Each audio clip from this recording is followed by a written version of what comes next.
에스겔서는 전체가 48장으로 구성이 되어 있습니다. 전체적인 주제는요, 징계하시는 하나님.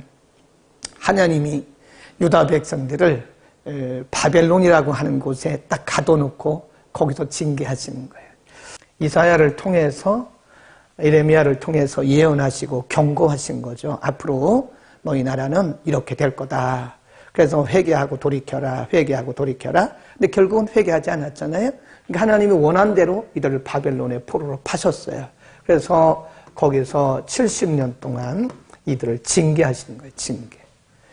그러니까 바벨론 포로, 역사적으로 말하면 우리가 그거를 포로라고 말하지만 하나님 편에서 볼 때는 하나님의 백성들을 징계하시고 그 징계의 목적이 분명히 있거든요.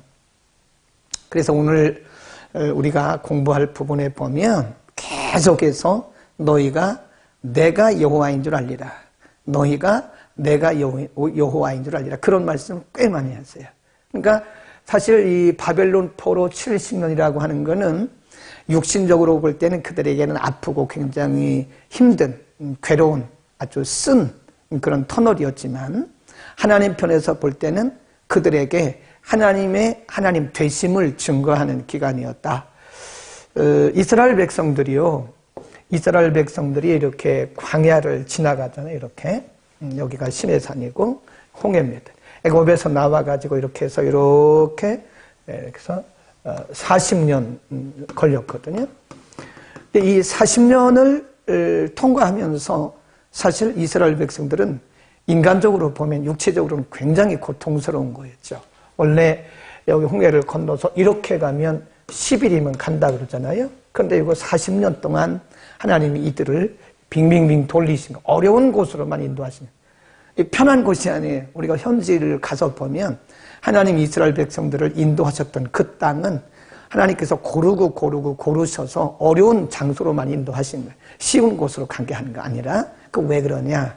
이 광야라고 하는 것은 하나님께서 그들에게 하나님이 누구신가를 증명해 보이시는 장소였어요. 학교였어요.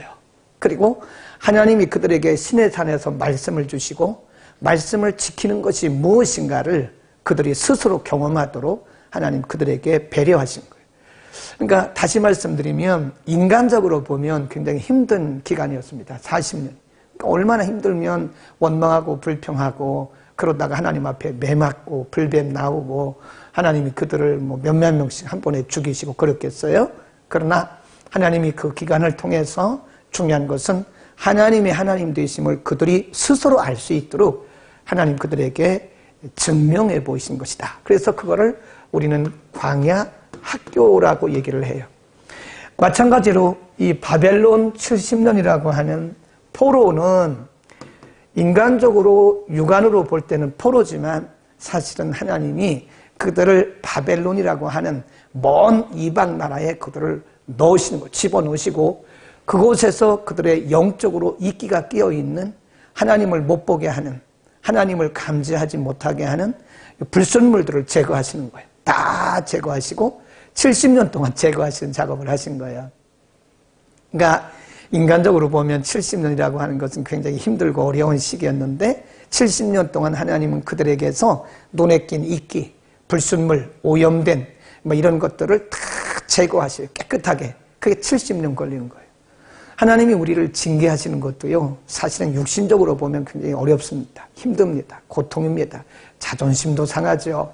그러나 사실은 그것이 우리를 영적으로 단련할 뿐만 아니라 우리에게 있는 여러 가지 불순물, 영적인 교만, 무지, 불순종, 불평, 이런 마음들을 우리 가운데서 다 제거하는, 떨어내는 작업을 하신 기간이다. 꼭 기억하시기를 바랍니다. 에스겔입니다. 에스겔 기록한 에스겔의 이름을 따라서 진 거고요. 그 다음에 2번에 한번 보시죠. 에스겔서의 역사적 배경이 중요합니다. 제가 대충 설명을 드렸는데 바벨론에 잡혀온 지 한 5년쯤 되었을 때죠. 그러니까 주전 593년경쯤 됩니다. 이때 하나님께서 에스겔 선지자를 부르세요. 그때가 에스겔이 30살 정도 됐다 그럽니다. 우리가 성경적으로 보면 하나님께서 하나님의 사람들을 부르실 때 보면요, 나이가 대부분 어려요. 젊을 때 하나님께서 부르시더라고요. 되게 그렇습니다. 우리가 요셉에 대한 말씀을 요즘에 주일에 공부를 하고 있고, 내일은 이제 우리 교회 창립 기념주일이기 때문에 내일은 사도행전을 말씀드릴 건데, 다시 4월에 초주로 가면 또 요셉에 대한 말씀을 해요. 요셉이 팔려갈 때가 17살이었어요. 그리고 요셉이 애굽에서 국무총리가 된 나이가 30세입니다. 우리 장로교의 어떤 교리적인 틀을 잡아주신 분이 존 칼뱅이라고 하는 분인데, 이분은 25살의 목사가 됐어요. 우리나라에 선교사로 오신 분들이 대부분 평균 연령이 25살입니다. 물론 그보다 더 연세가 드신 선교사님들도 계십니다. 그러나 대부분 25살 이쪽 저쪽에 전후에서 오셨던 젊은 선교사들이었어요. 미국에서, 또 캐나다에서, 유럽에서, 어떤 분은 교수하다가, 어떤 분은 의사하다가, 어린 나이에 온 거예요. 젊은 나이에. 그러니까 지금 에스겔도 보면 30이라고 하는 아주 젊은 나이에 참 그 이방 나라에 팔려간 그 상태에서 하나님의 부름을 받았다고 하는 것을 보면, 여러분 이런 걸 보면요, 우리가 이 젊은 층들에 대해서 주목할 필요가 있습니다. 사람들은 대부분 다 젊을 때였다 하는 걸 보였고, 자 1장으로 갑니다. 전반적으로 우리가 전체적으로 보면요, 잠깐 한번 전체적인 거 보죠. 캡처해 주시면 좋을 것 같아요. 전체가 48장으로 되어 있잖아요. 전체가 48장인데 두 부분으로 나눕니다. 두 덩어리로. 그래서 1장부터 32장까지를 첫 번째 덩어리라고 그러고, 첫 번째 부분이라고 그러고요. 33장부터 48장까지 여기를 두 번째 덩어리라고 얘기를 합니다. 그래서 오늘은 첫 번째 덩어리 1장부터 32장까지를 빠른 속도로, 빠르다고 해서 대충 넘어가는 건 아니고요. 중요한 부분을 뽑아서 말씀드리고, 다음 주에는 33장부터 48장 이렇게 공부하는데, 오늘 우리가 공부할 부분은 이렇습니다. 하나님의 심판, 심판이라고 하기보다는 이거는 징계다. 하나님께서 유다 백성들에게 예레미야서에서 우리가 공부했고, 예레미야 애가에서도 공부를 했는데, 하나님이 그들에게 징계를 내리시기 전에 그냥 무작정 징계하시지 않으세요. 하나님이 그들에게 죄를 탁 지적하세요. 너희가 이런 죄를 지었고, 그래서 너희는 이런 일을 당하고 있는 거다. 지금 예레미야서나 이사야서는 바벨론의 포로가 되기 직전에 경고하신 거잖아요. 너희가 회개하지 않으면 너희는 앞으로 이런 일을 당할 것이다. 그런 거고, 에스겔서는 이미 그 경고가 이루어진 상태예요. 그래서 그들을 바벨론이라고 하는 나라에 하나님이 다 끌고 오신 거예요. 물론 느부갓네살 왕이 한 거지만 하나님이 하신 거예요. 그들을 전체를 몽땅 다 나라를 다 멸하시고, 그 백성들을 몽땅 다 바벨론이라고 하는 나라에 끌어오셔서 거기서 설명을 하시는 거예요. 너희가 왜 여기까지 온 줄 아냐? 너희가 왜 여기서 매를 맞는 줄 아냐? 너희가 왜 징계를 받고 있는 줄 아냐? 하나님은 그 분명히 말씀하세요. 회복시키시기 전에 반드시 그 이유를 말씀하십니다. 내가 왜 이렇게 됐는지. 우리가 자녀들에게 사실은요, 자녀들을 이렇게 함부로 매를 대는 것은 안 좋은 일이지만요, 잠언에 보면 매를 대라고 말씀해요. 자녀를 사랑하면 매를 대라고. 꼭 우리가 물리적인 매라기보다는 말로라도 아이들을 혼낼 필요는 있습니다. 그런데 무작정 혼내면 안 돼요. 이유를 얘기를 해야 됩니다. 너는 이러해서 혼나는 거다. 내가 이러해서 혼나는 거다. 그런 거죠. 그러니까 하나님은 더 하세요. 우리를 징계하실 때 우리를 무작정 징계하시지 않습니다. 그러니까 징계받을 때는요, 우리가 묵상을 해야 돼요. 내가 왜 징계를 받는지. 하나님 이유 없이 우리를 징계하시겠습니까? 아무런 이유 없이 우리를 징계하시는 분이 아니시거든요. 그러니까 하나님이 우리를 왜 징계하시는가? 하나님이 나를 왜 징계하시는가를 우리가 묵상을 해야 돼요. 그 징계로부터 벗어나기 위해서 기도하기보다는 벗어나기 위한 기도보다 더 중요한 것이 내가 왜 징계를 받고 있는가를 먼저 하나님 앞에 구해야 돼요. 그렇지 않으면 징계 기간이 길어져요. 계속 길어집니다. 깨달아야 징계 기간이 단축되는 거다. 뭐 사람마다 다를 수는 있겠으나 대부분 그렇습니다. 그래서 하나님께서 이렇게 유다 백성들을 징계하시고 이들 때문에 이방도 징계를 받는 거예요. 여기 이방에 있는 여러 나라, 4개 나라, 이런 나라들은요, 누구 때문에 혼나냐면 유다 때문에 혼나는 거예요. 그렇잖아요. 우리가 여러 형제가 있는데 둘째, 셋째, 넷째가 잘못하면요, 큰 아들이라고 그럴까요? 네, 큰 아들을 혼내요. 왜 그러냐면 넌 어떻게 해서 왜 아이들을 저렇게 했냐 그런 거죠. 네. 그런 것처럼 유다 백성들 때문에 이방도 혼나는 거예요, 지금. 그러니까 우리의 책임이 커요. 우리가 잘못하면 우리들 때문에 이방 불신자까지 혼난다니까요. 꼭 사로잡힌 자 중에 있더니 하늘이 열리며, 거기 줄겁시다. 하늘이 열리며 하나님의 이상을 내게 보. 이게 진정한 환상이에요. 절대적 수동이죠. 내가 보고 싶어서 보는 게 아니에요. 진짜 환상은요, 하나님이 보여주시는 거지 내가 보고 싶다고 보는 게 아닙니다. 꼭 기억하셔야 돼요. 어떤 분들은 뭐 자기가 기도하면 환상이 열린다 그러는데 그런 거 엉터리 같은 얘기 믿지도 말고요. 진짜 환상은 하나님께서 보여주시는 것이고 우리는 전적인 수동적 관계일 뿐입니다. 에스겔이 그 환상을 보고 싶어 본 게 아니에요. 하나님께서 보여주신 겁니다. 이상을 보이십니다. 2절 여호야킨 왕에 사로잡힌 지 5년 그달 5일 5년이라고 그러잖아요. 그러니까 바벨론에 끌려온 지 5년 만에 본 거예요. 3절 갈대아 땅 그발 강가에서 여호와의 말씀이 부시의 아들 제사장 나 에스겔에게 거기 줄겁시다. 특별히 임하고 여호와의 권능이 내게 임했다. 네, 특별히 임하고 이걸 우리가 특별 은총이라 그래요. 여호와의 다시 오늘날로 말하면 계시죠. 계시. 하나님의 계시가 에스겔에게 전혀 예상하지도 못했고 전혀 기대하지도 않았고 전혀 기다리지도 않았어요. 근데 불가항력적으로 하나님의 계시가 에스겔에게 그발 강가에 있던 에스겔에게 임했고 그리고 그 위에 권능도 임한 거예요. 그러니까 하나님이 쓰실 때는요, 이상만 보여주시는 게 아니에요. 그 일을 할 수 있도록 힘, 그게 권능입니다. 권위, 하나님이 권위를 주실 때는 어떤 일을 우리에게 맡기실 때는 항상 하나님께서 능력, 그 일을 감당할 수 있도록 능력을 주신다. 그리고 나서 에스겔의 눈이 열렸습니다. 에스겔의 환상입니다. 에스겔의 환상을 참 많이 봤어요. 에스겔이. 그거 자기가 보고 싶어 본 거 아닙니다. 그러니까 진정한 환상은 내가 보고 싶어 보는 게 아니에요. 하나님 환상을 보여주세요. 그렇게 기도하지 마세요. 그건 성경적이지 않아요. 뭘 환상을 보여달라고 그래요? 하나님 필요하시면 보여주시는 거예요.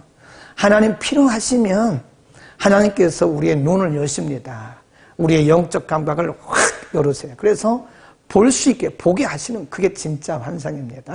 예, 특별한 능력과 환상이 에스겔에게 임했다. 거기 한번 보시고요.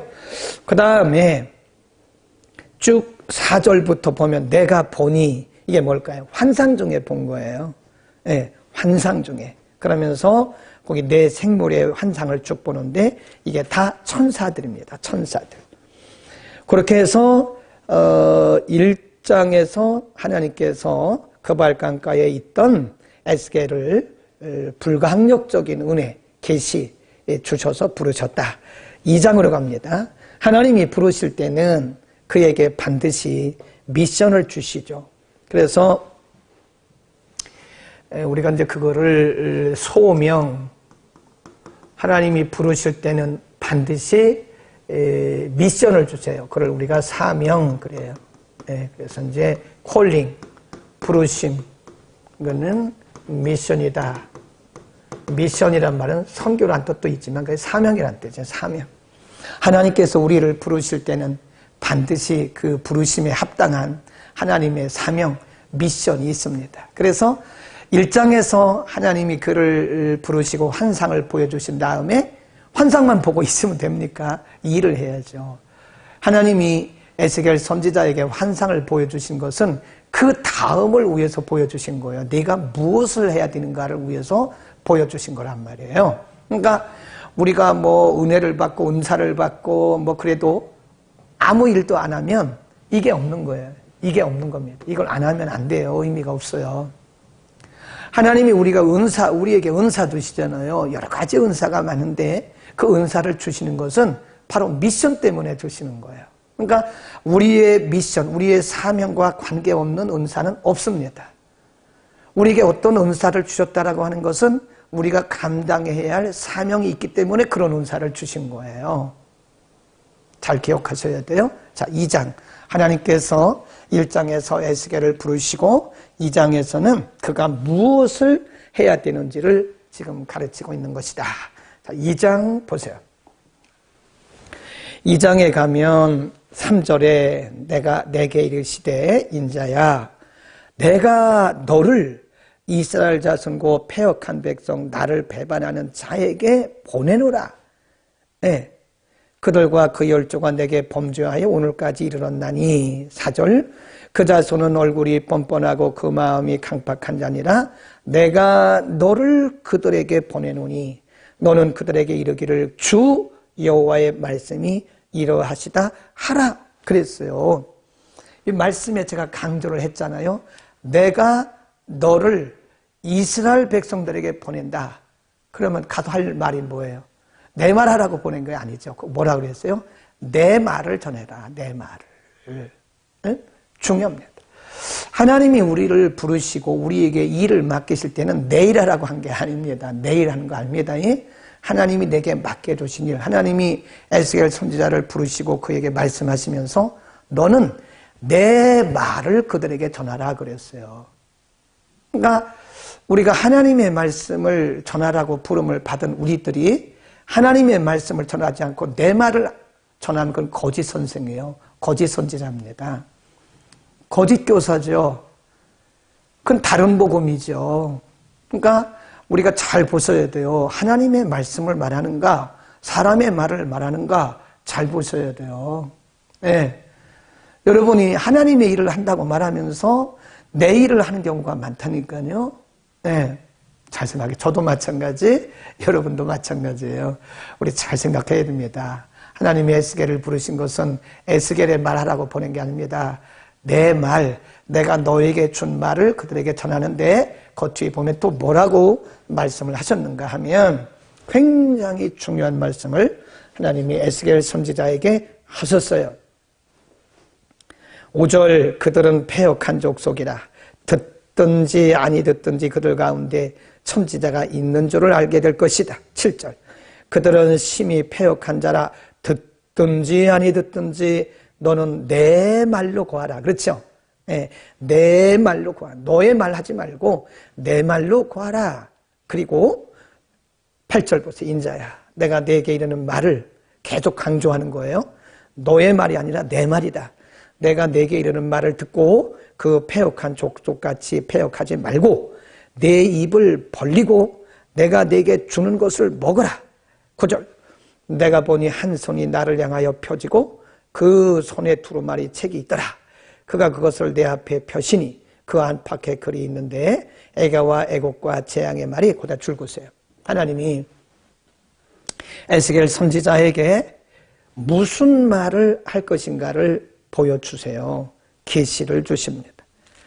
그래서 3장에 가보면 그 두루마리를 먹었습니다. 3절 내게 이르시되 인자야 내가 내게 주는 이 두루마리를 내 배에 넣으며 내 창자에 채우라 하시기에 내가 먹으니 그것이 내 입에서는 달기가 꿀 같지만 쓰더라. 입에는 쓰고 배에서는 달다.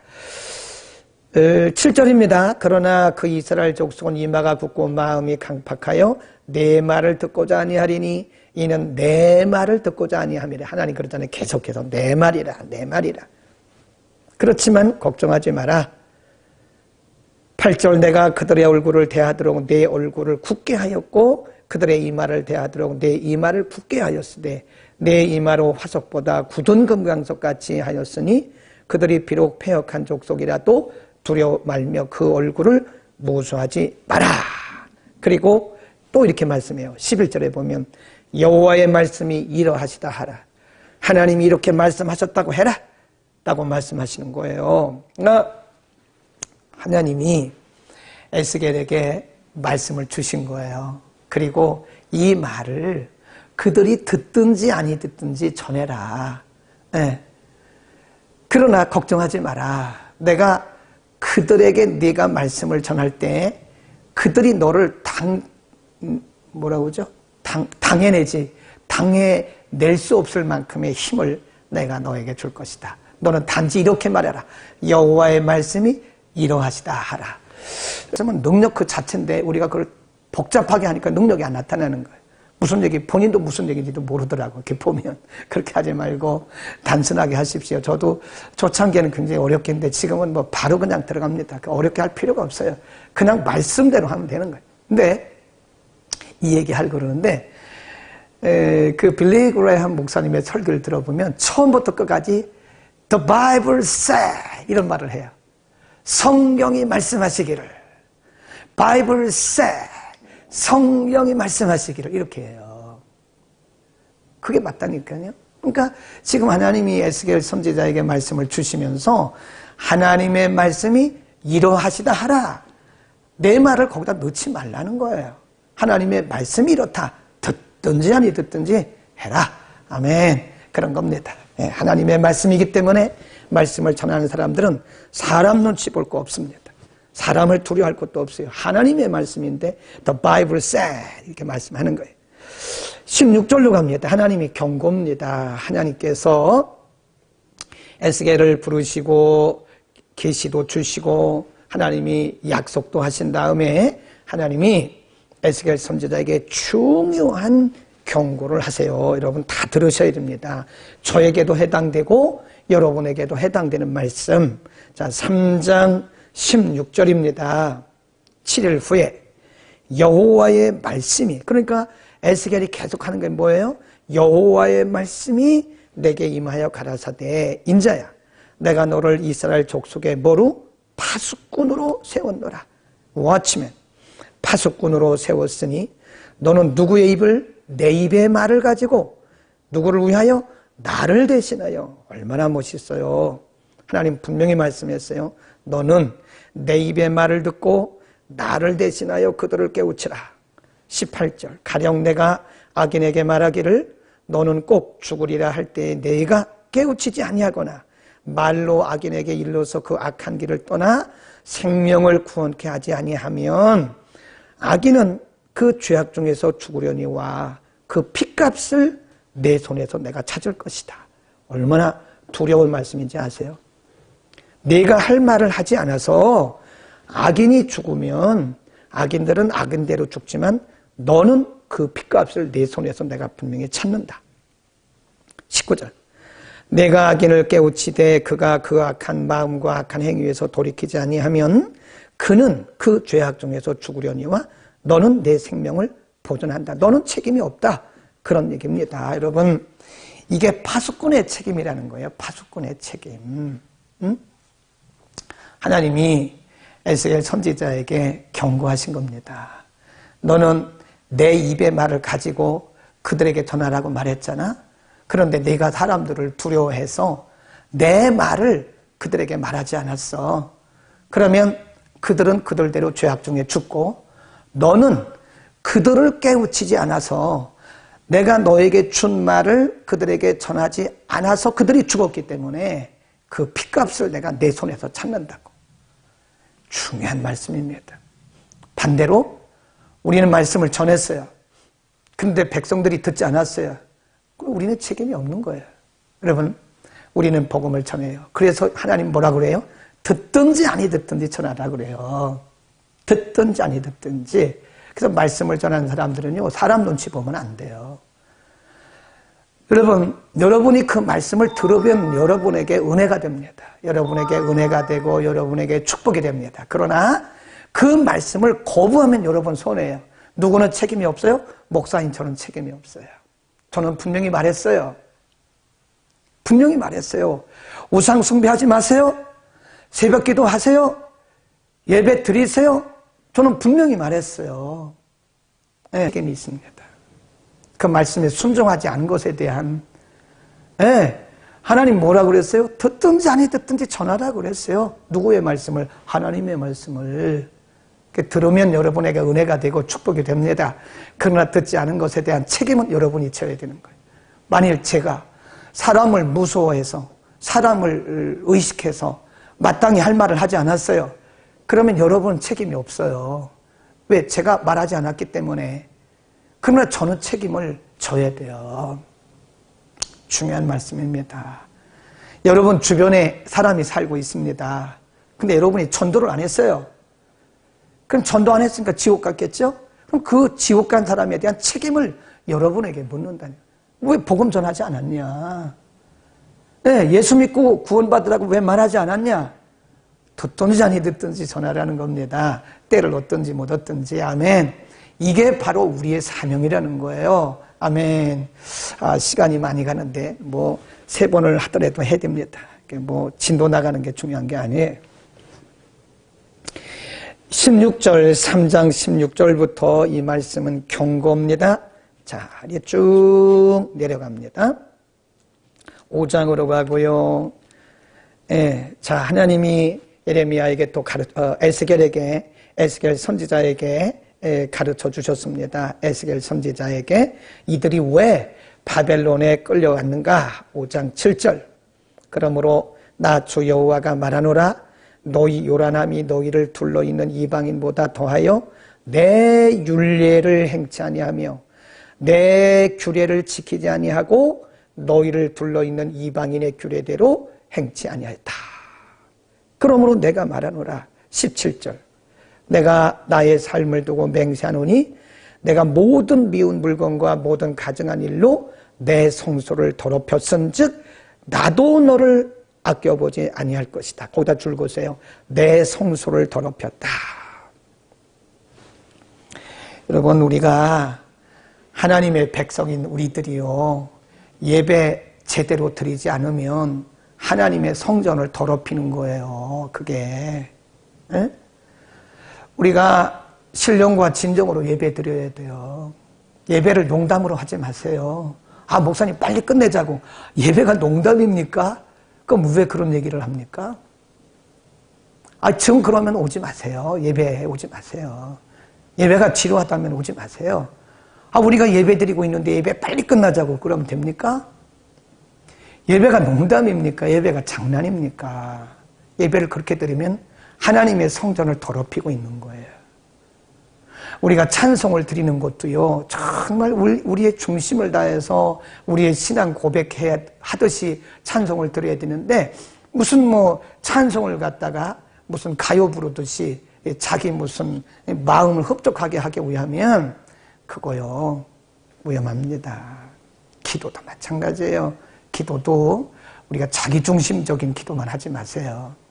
먼저 그의 나라와 의를 구하는 하나님의 뜻이 하늘에서 이루어진 것처럼 이 땅에서 이루어지기를 바라는 그런 기도를 해야죠. 물론 우리의 신앙이 성숙도에 따라 다르긴 하겠지만 하나님 분명히 말씀했어요. 나의 성소를 더럽혔기 때문에 내가 이 성전을 헐고 너희를 바벨론에 파는 거다. 하나님의 성전 더럽히지 맙시다. 예배도 거룩하게 드려야 돼요. 기도도 잘해야 됩니다. 우리가 찬송도 잘 드려야 돼요. 농담하듯이 장난하듯이 그렇게 하면 안 돼요. 사람들이 보기에도 그런 모습을 보면 안 좋아 보이거든요. 그런데 하나님 보실 때 저 사람들이 지금 저 친구들이 지금 성소를 더럽히고 있구나 이렇게 말씀하지 않겠습니까?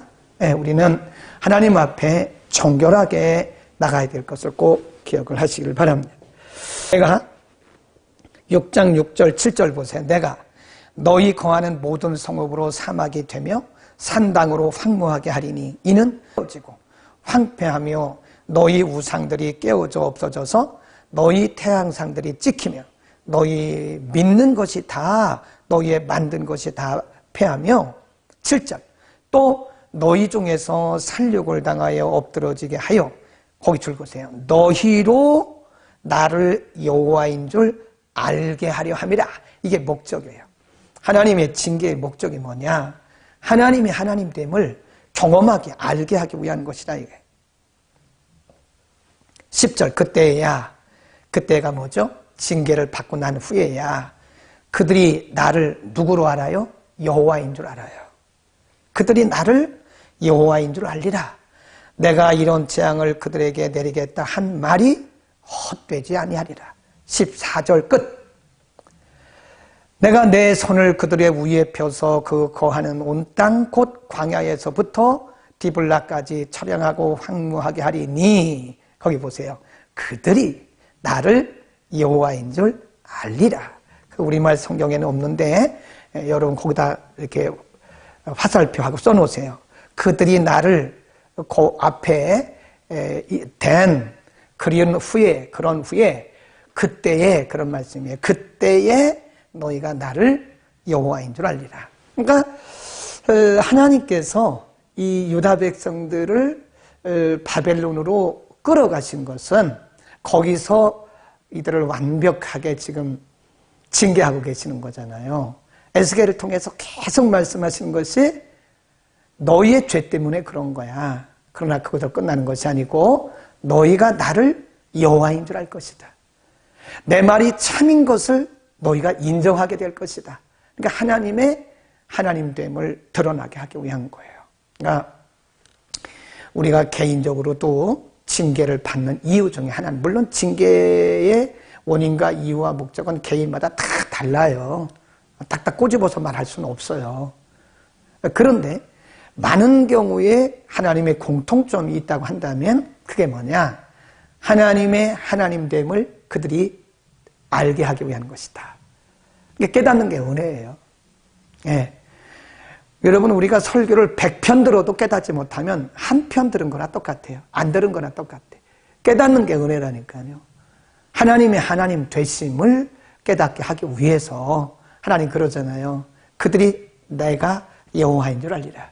그들이 나를 여호와라고 고백하게 될 것이다. 그런 말씀입니다.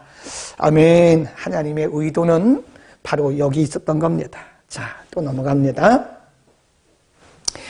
7장 계속 나오는 말씀이 그런 말씀이에요. 자, 7장 4절 끝에 너희가 나를 여호와인 줄 알리라. 계속 나와요.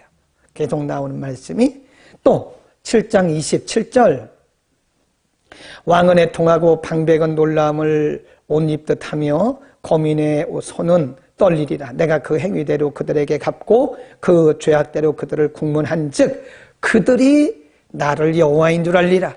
계속 나옵니다. 그들이 나를 여호와인 줄 알리라. 그들이 나를 여호와인 줄 알리라. 이 말씀이 계속 나옵니다. 계속 나갑니다. 9장, 10장, 11장, 또 11장으로 갑니다.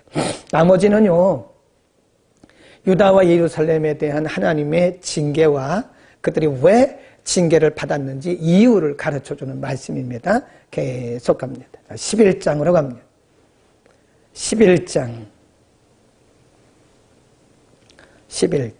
5절 여호와의 신이 내게 임하여 가라사대 너는 말하기를 여호와의 말씀에 이스라엘 족속아 너희가 이렇게 말하였도다 너희 마음에서 일어나는 것을 내가 다 알고 있다. 12절 너희가 나를 여호와인 줄 알리라. 계속 말씀하는 너희가 내가 하나님인 것을 그제서야 알게 될 것이다. 그런 말씀을 합니다. 네. 그런 말씀이 계속 갑니다. 자, 12장 15절 내가 그들을 이방 가운데로 흩으며 열방 중에 해친 후에야 그들이 나를 여호와인 줄 알리라. 16절 그들이 나를 여호와인 줄 알리라. 계속 나와요. 16장 20절 사람의 거하는 성읍들이 황폐하며 땅이 황무하리니 너희가 나를 여호와인 줄 알리라. 너희가 나를 여호와인 줄 알리라. 계속 말씀이에요. 그러니까 사람이 왜 불행해지느냐? 하나님을 몰라서 불행해지는 거예요. 우리가 하나님 알고 있는데 그거 말고 이론적인 거 말고요. 이론적으로 왜 누구는 모릅니까? 우리의 삶을 통해서 하나님을 알고 있느냐 이거예요. 우리의 삶을 통해서 하나님을 하나님이라고 고백하고 있느냐 이거예요. 하고 있는데요. 다행이죠 그러면. 그런데 많은 경우에 우리는 하나님을 하나님으로 고백하지 않습니다. 하나님을 하나님으로 인정하지 않을 경우가 굉장히 많습니다. 우리의 삶을 통해 이론적으로야 많이 알죠. 우리가 공부했죠. 이론적으로야 뭐 하나님은 뭐 전지전능 무소부재 그거 100번 알아도 안 됩니다. 물론 머리로도 알긴 알아야죠. 그런데 중요한 것은 우리의 삶을 통해서 그분을 알아가야 돼요. 하나님을 경험해야 돼요. 그리고 하나님이시라고 고백을 해야 돼요. 우리가 일어나서부터 잠드는 순간까지 심지어는 우리가 자고 있는 그 순간까지 하나님의 손이 우리를 덮고 계시는 거예요. 우리가 몰라서 그렇지 우리가 눈을 조금만 떠보면요 모두가 다 하나님의 손의 흔적입니다. 하나부터 열까지 다 하나님이 역사의 흔적이지 우리의 삶의 현장 가운데 하루라도 하나님의 역사의 흔적이 없는 것이 있습니까? 없어요. 그걸 고백하는 게 신앙이라는 거예요. 그게 산 믿음입니다. 우리 그걸 고백해야 된다니까요. 대단한 것만 여러분 간증하려고 그러는데 아니에요. 다 간증이에요. 우리의 삶의 현장에 하나님의 손의 흔적이 아닌 게 없어요. 하나님의 역사가 아닌 게 없어요. 심지어는 우리가 숨 쉬는 것조차도 제가 오미크론에 확진돼 보니까요 말이 안 나와요. 말이 안 나와요.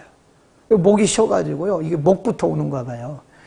그래서 새벽에 성도들에게 말씀을 전해야 되는데 그래서 별걸 다 먹었다니까요. 예? 목소리 나오게 하는 거 이것도 먹어보고 저것도 먹어보고 그렇게 해서 하니까 목소리가 조금 나오고 또 설교 끝나고 목소리가 또 잠기고 그랬다니까요. 그래서 얼마나 힘들었는지 몰라요. 이렇게 목소리가 나오는 게 얼마나 큰 흔적인지 아세요? 우리가 이렇게 마음대로 말할 수 있는 게 얼마나 큰 은혜인 줄 아세요? 네.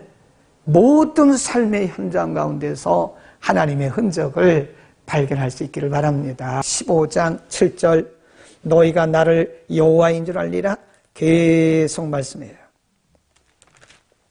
하나님이 참 그 섭섭한 마음을 16장 보세요. 하나님의 섭섭한 마음이에요. 하나님이 너무 섭섭하신 거예요. 여러분 우리가 하나님의 마음을 모르면요 하나님 섭섭해 하신다는 걸 아셔야 돼요. 저도 여러분에게 섭섭할 때가 많더라고요. 뒤에서 이렇게 기도하고 이렇게 여러분에게 말씀 전하기 위해서 애를 쓰는데 아는 분은 알지만 모르는 분은 또 엉뚱한 소리 하더라고요. 굉장히 섭섭해요. 근데 하나님도 섭섭하시더라고요. 거기 보세요. 16장 9절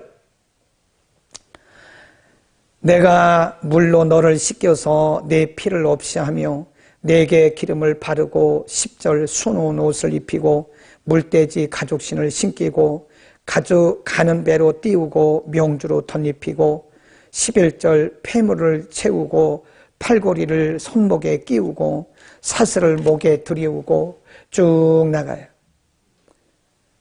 13절 이와 같이 내가 금은으로 장식하고 가는 배와 명주와 수놓은 것을 입으며 또 고운 밀가루와 꿀과 기름을 먹음으로 극히 곱고 형통하여 왕후의 지위에 나갔느니라. 14. 내 화려함을 인하여 내 명성이 이방 중에 퍼졌으면 내가 내게 입힌 영화로 내 화려함이 온전함이니라. 나 주의 여호와의 말입니다. 15절 그런데 거기 보세요. 그런데 그 말이에요. 그런데 내가 내 화려함을 믿고 내 명성을 인하여 행음하되 무릇 지나가는 자면 더불어 음란을 많이 행함으로 내 몸이 그들의 것이 되도다. 내가 내 의복을 취하여 색스러운 산당을 너를 위하여 만들고 22절 내 어렸을 때 벌거벗어 적신이었으며 피투성이가 되어서 발짓하던 것을 기억하지 못하고 내가 모든 가증한 일과 음란한 일을 행하는구나. 하나님이 섭섭하신 거예요. 피투성이 같은 사람을 데려다가 물로 다 씻기고 소금으로 씻기고 그들에게 또 큰 베옷을 입히고 금은 보석으로 잘 꾸며주고 그랬더니 이 사람들이 이제 명성을 입어요. 그랬더니 그런데 너의 화려함을 인하여 너희가 나를 떠나고 나를 경배하고 내게 영광을 돌려야 할 너희가 우성에게 가서 내 영광을 짓밟고. 하나님 섭섭하신 거예요. 우리에게 있는 것 중에 다 하나님의 은혜입니다. 하나님의 은혜가 아닌 것이 하나도 없어요. 1부터 100까지 처음부터 끝까지 다 하나님의 은혜예요. 그런데 우리가 좀 잘 살게 되고 잘 먹고 잘 살게 되고 또 유명해지고 좀 풍부해지니까 하나님 떠나고 예배하는 것을 소홀히 여기고 기도 안 하고 말씀 함부로 대하고 그러면 하나님이 섭섭해하세요. 섭섭해하십니다. 사람이 그런 모습을 봐도 섭섭하거든요. 잘 양육해서 실컷 양육해가지고 온전히 세워놨더니 뒤돌아서가지고 막 배반해보세요. 얼마나 섭섭하겠습니까? 어? 참 양육해놨더니 저렇게 한다고 얼마나 인간적으로 섭섭하겠어요. 하나님이 이스라엘 백성들을, 유다 백성들을 바라보시면서 섭섭하신 거예요. 피투성이 같은 거, 버려진 사람들, 아무 쓸모없는 사람들 데려다가 씻기고 내 자녀 삼고 거기 고운 배옷 입히고 검은 보석으로 꾸며주고 아주 사람답게 만들어 놨더니 발로 차고 나가서 우상 숭배하고 그런 거 아닙니까? 우리가 그런 모습이 아닌지 생각해 봐야 돼요. 하나님의 마음을 섭섭하게. 우리에게 사업이 잘 되는 것도 내가 능력이 있어서 잘 되는 겁니까? 하나님이 잘 되게 하신 거지. 내가 공부하고 대학 간 것도 내가 잘나서 그런 거 아니잖아요. 하나님이 은혜 주신 거 아닙니까? 내가 직장 가서 이렇게 직장 생활을 하는 것도 내가 잘나서 그런 거 아니잖아요. 하나님이 은혜 주셔서 그런 거잖아요.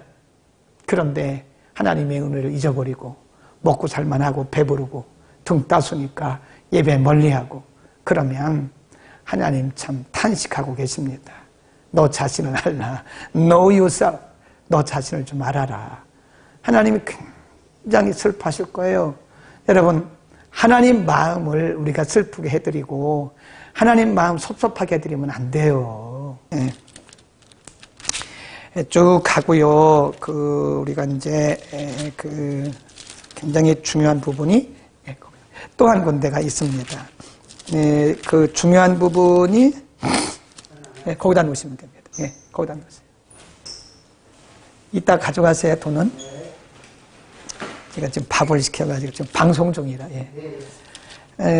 거기 가운데 우리가 꼭 봐야 할 부분이 아주 중요한 부분이 하나 있는데